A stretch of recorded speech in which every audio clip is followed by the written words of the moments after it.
I'm Theo. And I'm Juliet. And this is Apologies Accepted. We offer an entertaining look at some of the big issues in history by examining public apologies of the famous and infamous. We're looking at politicians, serial killers, actors, and you. Send us a public apology you would like to make, and we'll read it on the air and give you a chance to redeem yourself or just get some guilt off your shoulders. We're here for you. Once a week, maybe more if you're really, really sorry.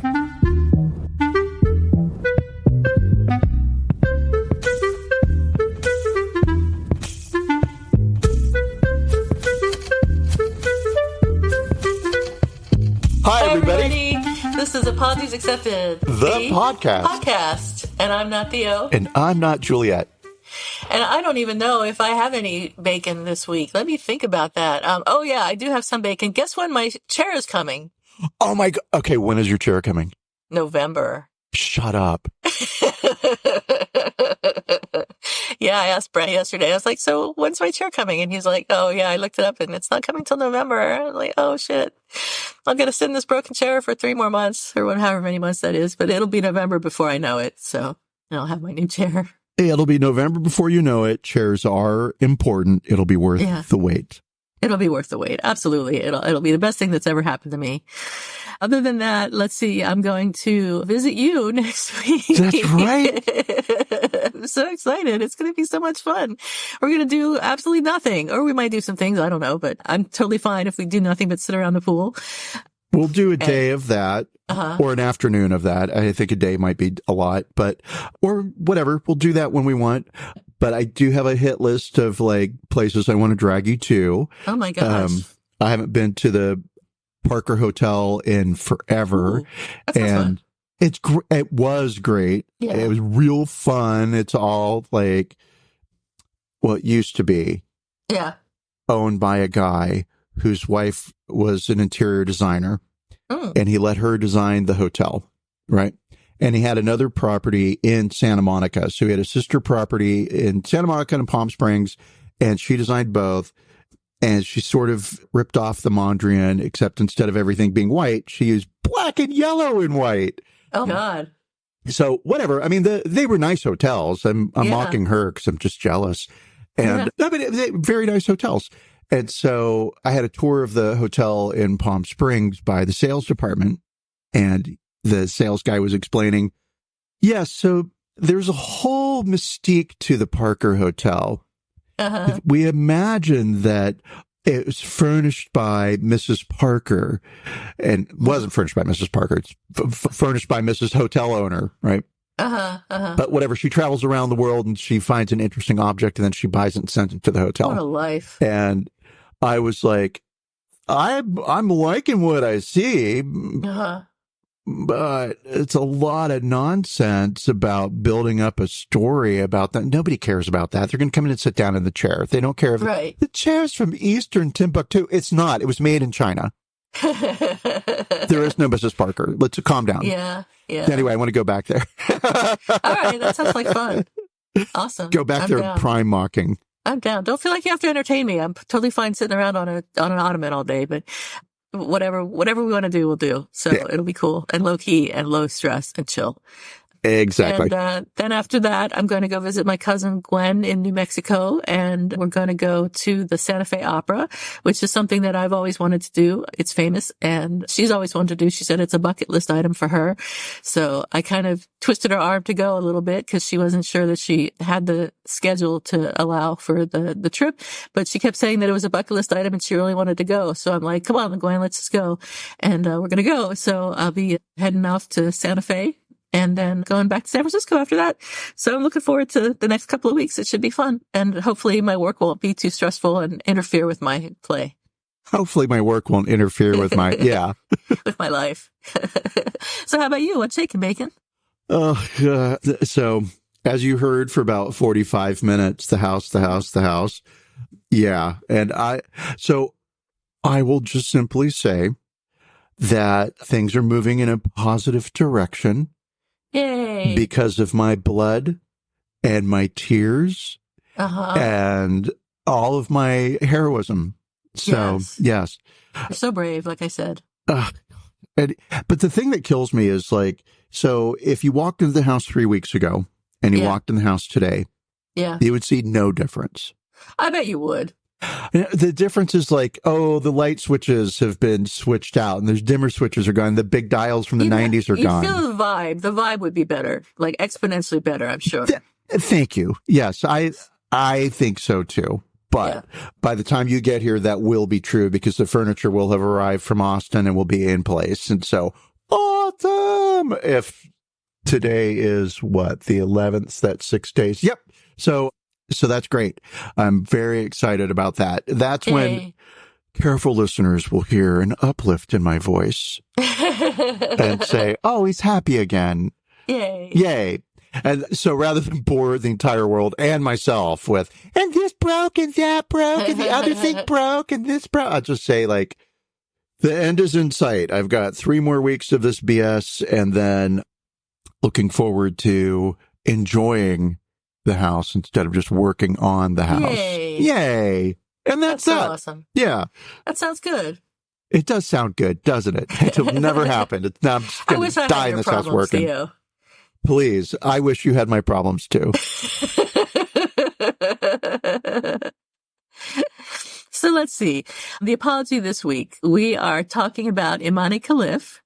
And she is a boxer from Algeria who won the Olympic gold on Friday in the women's boxing 66 kilogram division, which is like 145 pounds or something, among claims that she was not really a woman.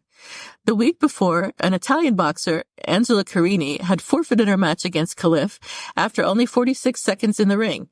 Carini told the BBC, "It could have been the match of a lifetime, but I had to preserve my life." Carini cried after the match and refused to shake Khelif's hand.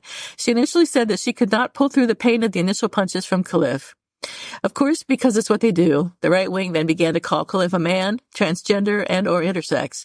Their only evidence was that Khelif had been one of 2 boxers disqualified from the 2023 International Boxing Association Championship Tournament after she failed an unspecified eligibility test midway through the bracket. The other disqualified boxer was Lin Yuting of Taiwan, who is also competing in Paris this year. Khelif and Lin are 2-time Olympians who fought in the Tokyo Games with no controversy. Lin was an elite-level amateur boxer for a decade and Khelif for 6 years. They were allowed to compete in Paris by the IOC task force, which has run the past 2 Olympic boxing tournaments. Now, nobody knows the eligibility test results that they failed because they haven't been made public, but the IBA president Umar Kremlev claimed to the Russian news agency TASS that it was a DNA test that showed Khelif had XY chromosomes. Khelif herself has never publicly claimed to be intersex or male. There are some questions about the IBA, as the International Olympic Committee has withdrawn recognition from the IBA due to corruption concerns and potential match fixing. Umar Kremlev's own reliability may be questionable, as he has been associated with Vladimir Putin and the far-right nationalist biker gang, the Night Wolves. So his claims that she has XY chromosomes, maybe, you can draw your own conclusions on that. And I'll just interject here that those claims were made after Imane defeated a female Russian boxer. Right. That's good. That's a good point. It's good context. The far-right Italian Prime Minister Giorgia Meloni claimed that Khelif had high testosterone and should not have been allowed to compete. J.K. Rowling, I never know if it's Rowling or Rowling. How do you pronounce it? I say Rowling. Okay, I think that's how it's supposed to be pronounced, but that's how I'm going to pronounce it. J.K. Rowling called Khelif a grown man pummeling a woman and referred to the match as disgusting and described Khelif as, quote, a male who knows he's protected by a misogynist sporting establishment, enjoying the distress of a woman he's just punched in the head and whose life ambition he's just shattered. I think that's a little much. To punch other people in the head. I mean, I'm just going to say, you're getting in the ring to get hit and hit other people. Well, I think boxing should be illegal because it's weird. Just 2 people hurting each other for sport, which is barbaric, really. So boxing should be illegal, and J.K. Rowling should mind her own business. What is she even going on about? I mean, she's a little bit excessive. She's a little extra, and she's basing this just on appearance. It's not like she's read the medical tests. The tests that were not done, I'm sure, by the IBA, International Boxing Association. But she's just basing it off of the fact that Imane looks very masculine. Yeah, and she shouldn't. And she really shouldn't. And Elon Musk had to put in his 2 cents, and he shared a post from swimmer Riley Gates saying men don't belong in women's sports, and added absolutely. And then Donald Trump had to jump on the bandwagon too on Thursday afternoon, posting on Truth Social in capital letters, "I will keep men out of women's sports," like he gives a goddamn. Anti-trans columnist Suzanne Moore claimed that Khelif was intersex and said, "Someone with a difference of sex development cannot help the way they were born, but they can choose not to cheat. They can choose not to take medals from women. They can choose not to cause injury." Well, how are you going to not cause injury if you're a boxer? Anyway, she referred to Khelif. Oh, sorry. What if you don't know? What if you don't know? What if you don't know? I mean, people don't know what their own chromosome makeup is. I've got no idea what my chromosomes are. I could be XY. Who knows? You could be XXY. Yeah, exactly. I could be anything. She referred to Khelif and intersex people in general as biologically male, which is ridiculous, and said calling them women was pathetic. The Olympic Committee responded to these comments saying, "Everyone competing in the women's category is complying with the competition eligibility rules. They are women in their passports and they are female. It is not possible for Khelif to be transgender because the laws in her own country, Algeria, it does not permit people to change their gender on official documents like their passports or their birth certificate. Or to be gay. It's illegal. There are no LGBTQ rights. And it's hard to be a woman in Algeria to begin with. So, I mean, Jesus Christ, everybody. Yeah. I mean, she's not transgender. No. MSN noted almost all Olympians were genetically blessed with bodies that let them excel at their sport, be it their size or other advantageous physical characteristic. One example, of course, is Michael Phelps, who is a swimmer who inherited a gene that makes him produce half the amount of lactic acid as the average person, which gives him the ability to recover from physical activity much faster than his peers. He also has an 80-inch wingspan and double-jointed ankles. So should he be disqualified for having an advantage over others? And again, Khelif was assigned female at birth and was raised a woman. There's really no question over that at all. And the opinion of those arguing against Khelif's right to participate in the matches against other women was that trans women are invading competitive sport and unfairly stealing medals from deserving cis women. As of last night, I just found out early this morning, Le Monde was reporting that Khelif was suing an unknown person for online moral harassment. Her lawyer, Nabil Boudi, specifies in the complaint that these publications were posted by important political figures, which contributed to their wide dissemination on the X network, formerly Twitter.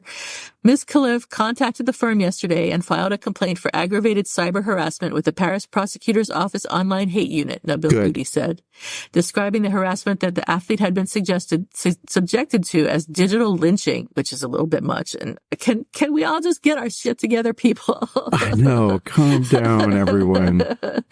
Anyway, all of this to get to the offense for which we have an apology this week. The Boston Globe, amid all this trouble, published an article about the match by Greg Beecham of the Associated Press and called it Transgender Boxer Advances. The article itself did not label Khelif transgender. So that's the apology that we have today. What do you think, Theo? I mean, that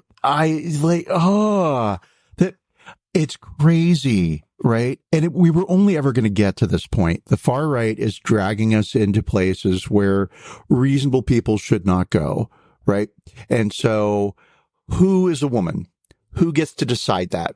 Right. Here we have two people who are biologically women, and these two people would be Imane, and then I always mispronounce her name, Lin Yuing, for the Taiwanese boxer, but happen to look masculine, and happen to be very good at sports, right.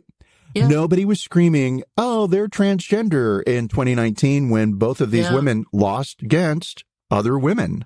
Right. It's only because they're winning, right? Yeah. And I saw a really interesting piece on something called, I want to make sure to credit them, The News Minute, which is an online YouTube news channel, and in particular, Danya Rajendra, who is editor-in-chief.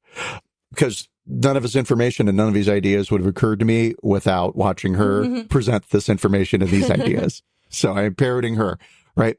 And her point was that when women of color win over white women, women of color are accused of being men. right? And she points to Caster Semenya, who in 2009 won the gold medal in the Olympics for the women's 800 meter run. I sound like I know what I'm talking about. I don't know. Clearly, I sound like I don't know what I'm talking about because I don't know anything about sports. But Ms. Semenya had to take a sex test because she looks very masculine. Wow.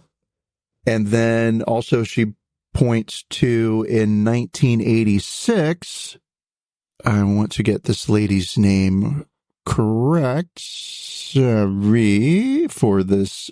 Look at me delaying. Where did it go? I'll provide some filler here. Here we go. Maria Jose Martin Patino was dismissed from the Spanish Olympic team. She had a medical condition called androgen insensity syndrome, which, although she is biologically female, led to increased testosterone results. And she was deemed not to be qualified to play with the female Spanish Olympic team. Huh. Now, of course, I was on Women of Color, and a woman from Spain would not be considered a person of color. They would be considered European. So that's what I get for not having great note-taking skills. But yeah, I guess Khelif would be considered a woman of color. Yes, right. She's Algerian, and, you know, and also Algeria being a colony of France, that really makes the French Olympics, or I should say the Paris Olympics, that much more special of a win for an Algerian. For Algeria, yeah. Yeah. So the apology itself, we can talk about if you're ready. Yeah, actually, before we do that, sure. let's dive into the piece that I am prepared for. Sorry. Okay. Which is Imane's background. Oh, yeah. Okay. That's so I'd like to know, I wanted to know a bit more about her so that I could really appreciate even better just exactly what she's enduring. So Imane was born in 1999 in Triad, Algeria, population 150,000. It's a rural agricultural region close to the Atlas Mountains in North Africa. Her father was a welder who worked in the Saharan desert, and he was away from the family for extended periods of time working. Imane, growing up, was always good at athletics. She played soccer, and she was a great soccer player. Her physical skill brought attention from the boys, but not good attention. They taunted and teased her, and eventually the teasing led to physical abuse. A teacher at school saw Imane fighting off some boys, and she noted the way that Imane ducked punches and jabbed at her bullies with her fist. And the teacher said, "You'd make a good boxer." Now, let's examine that from an American point of view. A teacher saw a kid being bullied and didn't stop the bullying, but said, "Hey, you're really good at ducking punches. You should do it professionally. You should get into boxing. You're gifted." Right? So that's what she's growing up with. There is no support for her. There is no help for her. She is on her own, right? Although she's getting some support, I guess, like, hey, go be a boxer. And then in 2016, Imane saw the Olympics. They were held in Brazil that year, and she saw the female boxing, and that really drew her into the sport. Her father was against Imane going into boxing. He said that it wasn't womanly. Also, they're a poor family. This is a very poor region of Algeria, right? And so paying for a gym, paying for equipment, paying for a trainer, even just having the bus fare, right, to get to the gym, which the closest gym is 10 kilometers from her village, right? So she's got to get on a bus, go 10 kilometers each direction, which I don't know if it's 20 miles or 5 miles. I forget the way that it works in the math. The other way, yeah. And let's see. And because her dad's against it, he's not going to give her any money to do this. One, they don't have it. And two, he's against it. Okay. So she sold bread in the streets. Wow. And collected scrap metal and junk and sold it just to earn the bus fare each week, as well as to pay for the gym and join a boxing class. Wow. Which all of that effort leads to her winning the gold in the 2024 Olympics. Good for her. Right. And she's now the national ambassador for UNICEF, specializing in sports awareness and inspiring girls to join sports. Yeah. And so I think understanding a bit of her own personal story and just what a struggle this has been, is she surprised that she still has to struggle even though she's succeeding? Probably not. Yeah. She probably just expects that. And I hope she sues the shit out of J.K. Rowling. Yeah, me too. And Trump and Musk, Trump, and whoever else she can. And Musk. And all these other people that can't keep their mouths shut and have to run around and spread rumors and gossip as if it's truth. You should pay for lying. If you don't know what you're talking about, shut the fuck up. Amen. Thank you. I'm done preaching. Here's the soapbox. Now you get on it. I'm with you 100%. Let's talk about the apology from the Boston Globe. Yes. They apologized for misidentifying Khelif as transgender in a note published on August 3rd. They said a significant error was made in a headline on a story in Friday's print sports section about Algerian boxer Imane Khelif, incorrectly describing her as transgender. She is not. Additionally, our initial correction of this error neglected to note that she was born female. We recognize the magnitude of this mistake and have corrected it in the e-paper, the electronic version of the printed Globe, the note continued. This editing lapse is regrettable and unacceptable, and we apologize to Khelif, to Associated Press writer Greg Beecham, and to you, our readers. A spokesperson for GLAAD, which has also created an online media guide to covering the Khelif story, praised the Globe's correction in a statement to GBH News. The Boston Globe's thoughtful correction to their coverage of Olympian Imane Khelif is an important reminder to all of us that integrity in journalism is about full transparency and truth, even when that means acknowledging inaccuracies and missteps along the way. Americans rely on our country's free press to educate ourselves about current events and envision the future we want for ourselves and our loved ones. Errors in reporting can have serious consequences on our ability to build understanding and empathy. We live in a time of serious misinformation.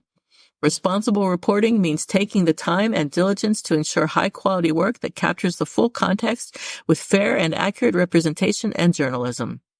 But that's just GLAAD's opinion. What do we think about their apology? So, to begin with, GLAAD. I'm glad you're there, GLAAD, right? Yes. But, yeah, I also don't think a lot of that organization. Wow, I'm going to say I'm having a hard time separating. I'm giving it a low score, right? But I'm giving it a low score because of the offense, right? Yes. Because of the initial error that was made. Yes, which was egregious. Yeah. And I don't know that apology was good enough. And what it's lacking for me is, what are we going to do in the future? Exactly. Right? Thank you. So I'm going to give it a 4.5. Okay. Do you accept it? I do accept it. I'm going to say, okay, can I say I accept with reservation? But absolutely. I accept with reservation. And it's because I don't know what you're going to do in the future to prevent such mistakes from happening again. I agree 100%. They did not say what happened. They did not offer a repair, and they did not even request forgiveness. So I would give this one a 3, maybe a 3.5. So that's taken us to an average of about 4. And I do not accept this apology. I think that what you're calling out there, explaining what they'll do to prevent this from happening in the future, is a key component for this particular apology, and without it, the apology is not acceptable.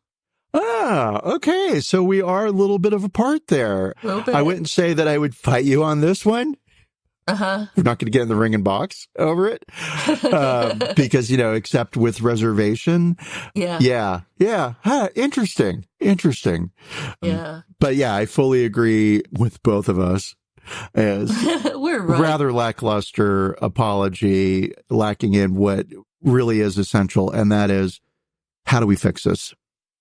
Yeah, absolutely. And And further, I'd like to see some attention on how we combat those people who are just flat out lying about it. And they should be sued by Imane Khelif, and they should probably be sued by others too. But I don't know who else would have standing to sue them for this, except maybe people who are impacted because they're experiencing the same discrimination. Well, I wonder if the International Olympic Committee could sue them for bringing doubt into the integrity of the sport. Maybe they could. Yeah. Like, that's a good point. I would make a really good ambulance chaser. And for our non-English speaking audience, that is an attorney who reads the newspaper and looks for car crashes and then calls people and says, hey, you should sue, right? You can always find a reason to sue somebody. However, in this instance, I really do think that Imane Khelif has a good reason to sue some very loud internet voices, meaning Musk, Rowling, and Trump, because this does actually damage her reputation in certain sectors of the public. And it's those people that, believe everything they hear from Trump and Rowling and Musk. How do you think it works in cases like this? Do you think she's suing under Algerian law or French law or international law? There's no international law about any of this stuff, I'm sure. So I don't know how would you, I guess she'd have to sue under Algerian law, wouldn't she? Well, so let's see. So it will depend. She may be a citizen of France, in which case she could sue under French law. She might be able, I don't know. Okay, so let me put on my international attorney hat. And here's what I will say. Yes, please do. You could sue under American law because of three people who, not American. No, because one of them's British. J.K. Rowling is British, yeah. So you sue her under British law, and then you sue the Americans under American law. Maybe that's the avenue you can take. Maybe, yeah. But, Fortunately, she has a lawyer to figure all this out. And she'll have several dozen other lawyers in line coming after because her. Yeah. Who doesn't want a piece of Musk and Trump and Rowling? And by piece, I mean financial piece. Financial. All right. So do you have an apology expected, or who's sorry now this week? I have an apology expected, but it's a rather mocking one, and I don't expect that it's going to happen. So I am expecting an apology from Robert, who is a hacker who hacked into the Trump campaign and got some communication and sent those emails from the Trump campaign to Politico and said, hey, here's some stuff from the Trump campaign. Have fun with it. And some of that stuff included their background research into J.D. Vance. And it's largely suspected that Robert, air quotes around Robert, is Iranian intelligence. Oh. Yes. And there'll be more hacking to come. So why are they opposed to J.D. Vance? They're not opposed to J.D. Vance. Robert told me that he just basically got into the system. I think they went in, they made some grabs, they came out, and whatever they had is what they had. Why are they against Trump? So apparently, according to the Trump campaign, right? So take this with a giant grain of salt. The Iranian government wants to kill Donald Trump because he authorized the killing of one of their people, generals, something in a fight. True, not true? Okay. Probably not true. But what is true is the hack. Yeah. I hadn't really heard very much about this. I didn't really read any articles about it. I just sort of heard that it happened, and I'm not really familiar with the whole story. So that's very interesting. Yes. And so, Kamala, you are on notice. Be on guard. Be smart. I know you are. But let's not have any hacks, and let's not have anything that's in writing that says something like, Donald Trump is a poopy face. Let's just not. I'm really a man, signed Kamala Harris. Kamala Harris. Yeah. All right. My apology expected is actually a local one, as it often tends to be. And it is from London Breed, who is our mayor. And not because of all the right-wing things that people complain about her, but because she has said that she's going to aggressively, or she has been aggressively clearing homeless encampments this month, and has told police officers that they can cite homeless campers for illegal lodging if they refuse shelter, and they can be given jail time. So the police department, whose chief reports to London Breed, told officers in a memo that they can now cite people for violations that include sitting, lying, or camping on sidewalks, obstructing people's ability to walk in public spaces, and worst of all, creating a public nuisance through conduct that is, quote, offensive to the senses. I mean, my walking down the street could be considered offensive to the senses to some people. Depending. So are they going to throw me in jail? Maybe. And the worst of all, even worser, she directed city officials to offer bus tickets to homeless people before providing them a shelter bed or other services. She said in this order, San Francisco will always lead with compassion, but we cannot allow our compassion to be taken advantage of. We will not be a city with a reputation for being able to solve the housing and behavioral health issues of needs across our country. Joel Beiswanger, who's a homeless man, took issue with London Breed's statement last week that she wanted to make it, quote, uncomfortable for people to live on the street. Where are the bathrooms at? Showers? Where's their comfort? He asked. Every week, someone comes through and takes everything you own. No questions asked. I guess it's how you get your votes. And the city, of course, lacks enough affordable housing, drug treatment programs, and hospital beds to address the problem. So, if she really cared, she would do that. She politically probably can't. But I think busing people to other cities is just ridiculous, is inhumane and offensive to me as a human being. And it will not solve the problem. And I wonder where she's busing them to. Oh. Oh. I don't know where San Francisco is busing them to, but I can say from the LA perspective, way back in the 80s, the city of Santa Monica had a very compassionate policy for unhoused people. Right. Mm-hmm. And there were showers at the beach. Right. And they put up some public toilets and they just made it okay. And so the city of Los Angeles issued bus tickets to people in Skid Row to Santa Monica. Right. And Santa Monica's homeless population, let's use the word exploded. Yeah. Almost overnight. Wow. And I remember when I first moved to LA, it was like, drive around, look at places. Oh, that's great. And then whatever, I'd been to Venice Beach a handful of times and had enjoyed it. And I went with a group of friends and we walked through this giant picnic area and there were all these people sitting around on the grass having a picnic. And I was in the middle of probably 100 people and realized, they're not having a picnic. These are just homeless people sitting in the grass. Yeah. Oh, where did they all come from? Right. And the answer is downtown LA. In Hawaii, some states issue, well, not in Hawaii, but some states issue airplane tickets. No. And you fly to Hawaii. Oh my God. Because Honolulu had a really great outreach program for homeless people. Yep. And so when you look at these areas where it's like there are a large number of homeless people, right? Yeah. The question is why? And it's because somewhere there's caring and compassion and there's infrastructure available to help, right? Yeah. And other cities get wind of that and they load up the buses.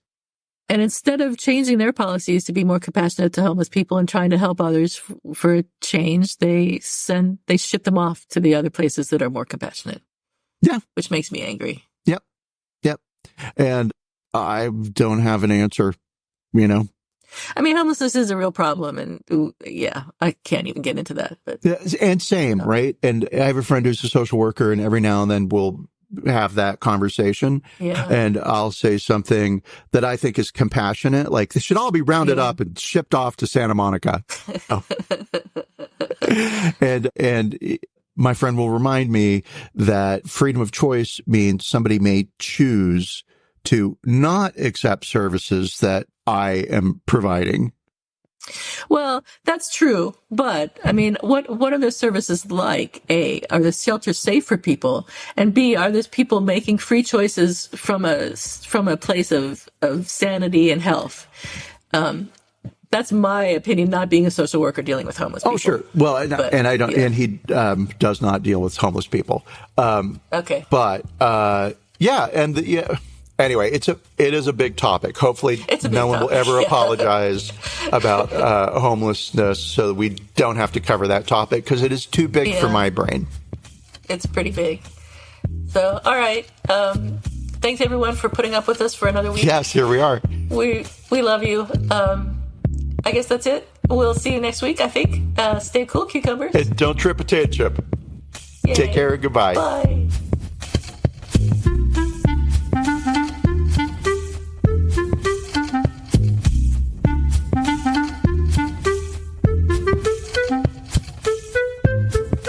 Thank you for listening to Apologies Accepted, the podcast. You can find links to the articles and the sources in the show notes. To submit an apology or find out more, visit us at apologiesaccepted.net, where you can also find our merchandise. We're on Twitter at Apologies Accepted. And on Instagram at apologies.accepted. You can support our important work at Patreon.com/Apologies Accepted. And fuck Facebook. Bye. Bye.